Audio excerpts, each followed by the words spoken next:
Sí, buenas noches. Mi nombre es Michel David Sandoval Canalizo. Mi número de matrícula es 2101-6158.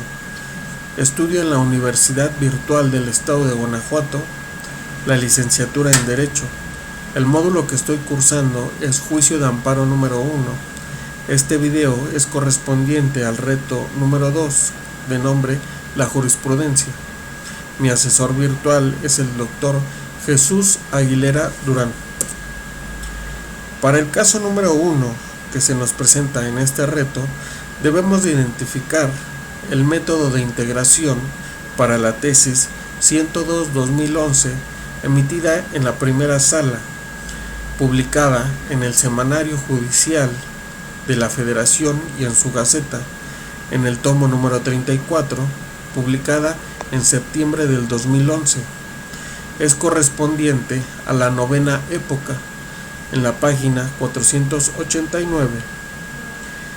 El método de integración para esta tesis es por reiteración, ya que, como podemos ver, el fundamento en el artículo 224 de la Ley de Amparo se nos muestra que debe de haber una unanimidad en criterios en 5 sentencias para que pueda ser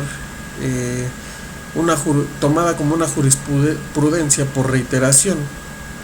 Vemos la estructura de la misma tesis y podemos observar que la Suprema Corte de Justicia de la Nación tuvo a bien la facultad de atracción de 5 sentencias, las cuales cumplen con los requisitos del artículo 223 de la Ley de Amparo, en donde pues debe de haber una votación por unanimidad para que sea tomada como obligatoria. Vemos la estructura y vemos también las tesis que son invocadas, donde tuvo a bien la Suprema Corte la facultad de atracción. Vemos la tesis 10-2007 emitida por la Suprema Corte de la Justicia de la Nación el 11 de julio del 2007.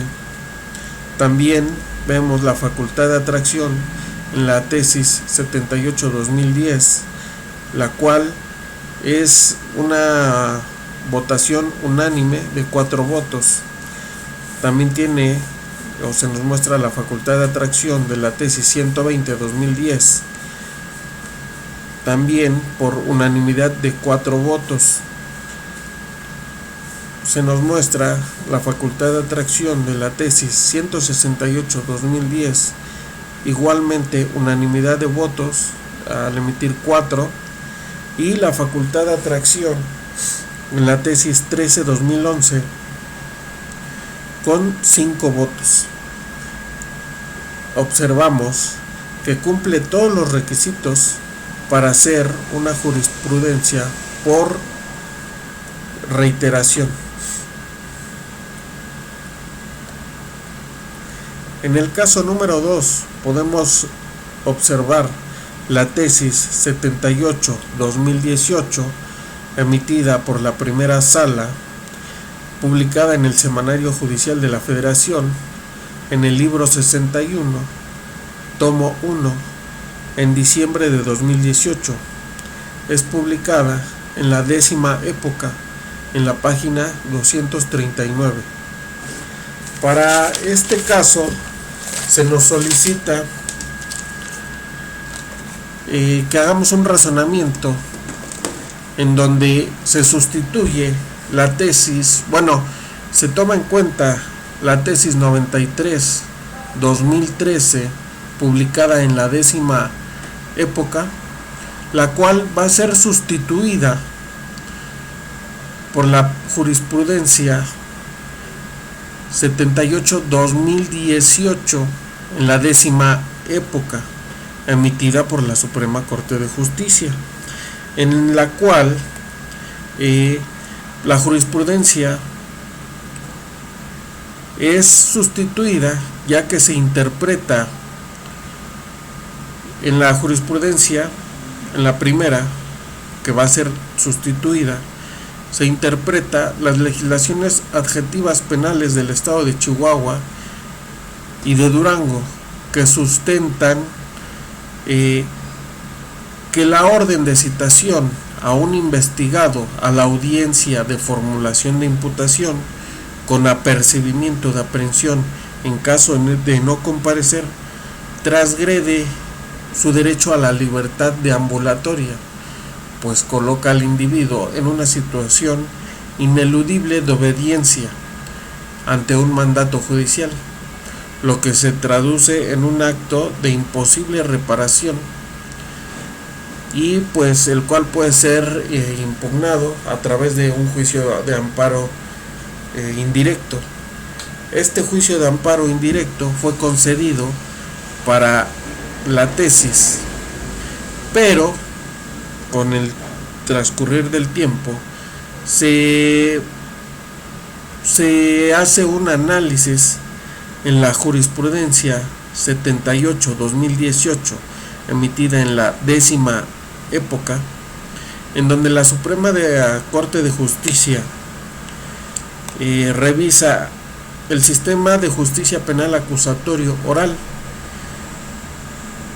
contra el auto que ordena la citación del investigado a la audiencia inicial, el cual pues se tramita mediante un juicio de amparo indirecto, el cual es improcedente porque se hace un análisis que dicha citación del imputado a la audiencia de formulación de imputación no transgrede ningún derecho deambulatorio, sino que al contrario, este tiene fundamento en el Código de Procedimientos Penales, en el artículo 141, en donde pues se muestra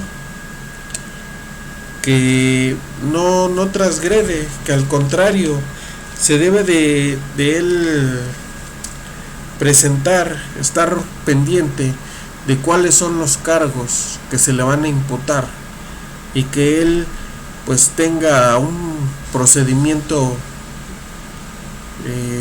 pues legal, justo, donde él sepa cuáles son las razones por cuál se está presentando. Entonces vemos cómo la tesis es sustituida por esta de número 78-2018 y no hay ninguna violación a la libertad deambulatoria del citado. Para el caso número 3 se nos presenta la tesis 145-2000 emitida por el Pleno de la Suprema Corte de Justicia de la Nación, publicada en el Semanario Judicial de la Federación y su Gaceta en el tomo 12 en diciembre del 2000. Es publicada en la 9ª época, en la página 16. Se nos pide que podamos analizar cuál es para qué autoridad es la obligatoriedad de dicha jurisprudencia. Como vemos, es emitida por el Pleno. Entonces tenemos que invocar el artículo 217 de la Ley de Amparo, el cual nos dice que la jurisprudencia que establezca la Suprema Corte de Justicia de la Nación serán obligatorias para todas las autoridades jurisdiccionales y de la Federación, de las entidades federativas, con excepción de la Suprema Corte de Justicia. Entonces, como podemos observar, al ser emitida por el órgano jerárquicamente mayor, es obligatoria para los órganos jurisdiccionales de menor jerarquía de la Suprema Corte de la Suprema Corte de Justicia de la Nación. Entonces, como podemos observar, pues aquí ya le damos respuesta, ¿verdad? Que es pues es obligatoria para todos los órganos jurisdiccionales jerárquicamente inferiores de la Suprema Corte de Justicia de la Nación. Como conclusión, pues me gustaría citar lo que nos dice Agustín Gordillo en base a una definición de la jurisprudencia. Para él, la jurisprudencia no es el conjunto de normas y principios imperativos contenidos en las decisiones de los órganos jurisdiccionales, sino interpretaciones reiteradamente concordantes con el orden jurídico positivo hecho por los órganos. Como podemos observar, se lleva a cabo una reforma judicial en el 2021. El sistema de justicia por precedentes dota al sistema jurídico mexicano de uniformidad de criterios, atendiendo los precedentes, teniendo como herramientas jurídicas criterios homologados en el sentido de crear igualdad en la aplicación de justicia. La jurisprudencia surge con los precedentes judiciales. Esta se sitúa en una sentencia previa. Esta es la modificación que se realizó, en donde se elimina el método por reiteración y se dicta la jurisprudencia por obligatoriedad, donde únicamente se requiere de una sentencia para que ésta surta efecto y se haga obligatoria para los órganos inferiores. Es por eso que podemos decir que pues ha cambiado los métodos de integración de jurisprudencia. Podemos observar que se encuentran los precedentes obligatorios y los persuasivos. Los persuasivos no tienen la obligatoriedad como los precedentes obligatorios. En este sentido, los persuasivos únicamente pues tienen la función de orientar, pero no se puede implementar obligatoriamente a los órganos jurisdiccionales. Como podemos observar, también se reafirma la jerarquía del Tribunal Superior al Tribunal Inferior en la obligatoriedad. Entonces podemos ver que el sistema de justicia por precedentes pues sigue cambiando y nosotros como futuros abogados litigantes debemos de estar actualizados con los precedentes, con las formas que siguen avanzando, siguen modificándose.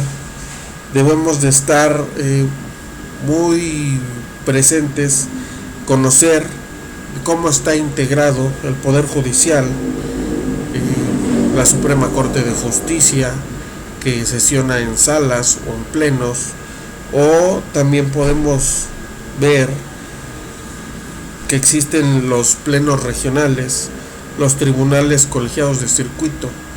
Entonces son temas que debemos de tener una familiaridad muy estrecha con ellos. Sin más por el momento, pues esto sería toda mi presentación. Las referencias que cito son los recursos que se nos muestran en la UVEC, el del módulo juicio de amparo número 1, la lección 3, la jurisprudencia, consultado el 25 de octubre de 2021, el recurso de la UVEC, módulo de juicio de amparo, lección 4, interrupción y retroactividad de la jurisprudencia, consultado el 25 de octubre. Y también muestro la referencia de Lucila Silva Guerrero, de nombre La importancia de la jurisprudencia en el derecho administrativo mexicano. Este recurso se nos muestra por el Instituto de Investigaciones Jurídicas de la UNAM, recuperado de la página de archivos jurídicos unam.mx, consultado el 25 de octubre de 2021. Sin más por el momento, me despido de ustedes, agradezco su atención. Hasta luego.